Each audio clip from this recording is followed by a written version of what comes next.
পরীক্ষা দিতে গিয়ে স্কুলে কলেজে যেতে গিয়ে শিক্ষার্থী পানিতে পড়ে গেছে। তো এই পরিস্থিতির মধ্যে শিক্ষামন্ত্রী এইদিকে দৃষ্টি দেবে। আজকে পানি ডিঙিয়ে এই গ্রামে আসতে হয়েছে।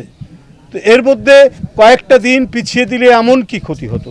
পরীক্ষা কিছু দিনের জন্য, কয়েকদিনের জন্য পিছিয়ে দিন, পানি কমুক, আবার পরীক্ষা নেওয়া যাবে। আমি শিক্ষামন্ত্রীর কাছে অনুরোধ করব যে এই বন্যায় এই সমস্ত এলাকায় যে দুর্গতি হয়েছে, এখন ইন্টারমিডিয়েট পরীক্ষা চলছে। এই ইন্টারমিডিয়েট পরীক্ষায় এই বন্যার পানি আমরাই তো মানে আজকে পানি ডিঙিয়ে এই গ্রামে আসতে হয়েছে। তো এর মধ্যে কয়েকটা দিন পিছিয়ে দিলে এমন কি ক্ষতি হতো? পরীক্ষা দিতে গিয়ে স্কুলে কলেজে যেতে গিয়ে শিক্ষার্থী পানিতে পড়ে গেছে। তো এই পরিস্থিতির মধ্যে শিক্ষামন্ত্রী এইদিকে দৃষ্টি দেবেন। এটা ভয়ঙ্কর রকমের জনদুর্ভোগ।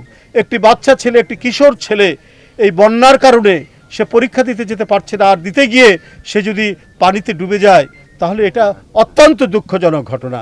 অবিলম্বে আমিও জনগণের যে প্রত্যাশা, তার প্রত্যাশার প্রতি আমি একাত্মতা ঘোষণা করে আমি বলছি যে অতি দ্রুত পরীক্ষা কিছু দিনের জন্য, কয়েকদিনের জন্য পিছিয়ে দিন, পানি কমুক, আবার পরীক্ষা নেওয়া যাবে। যাই হোক, আজকে এলাকাবাসী, উপদ্রুত যারা বন্যা কবলিত মানুষ, তাদের কাছে আমরা সকলে এখানে উপস্থিত হয়েছি। আমি এলাকাবাসীকে ধৈর্য ধারণ করার জন্য অনুরোধ করব। নিশ্চয়ই যারা সচ্ছল ব্যক্তি তারা আপনাদের কাছে এগিয়ে আসবে এবং সরকার সর্বোচ্চ পদক্ষেপ গ্রহণ করবে, যা ইতিমধ্যে বলেছি।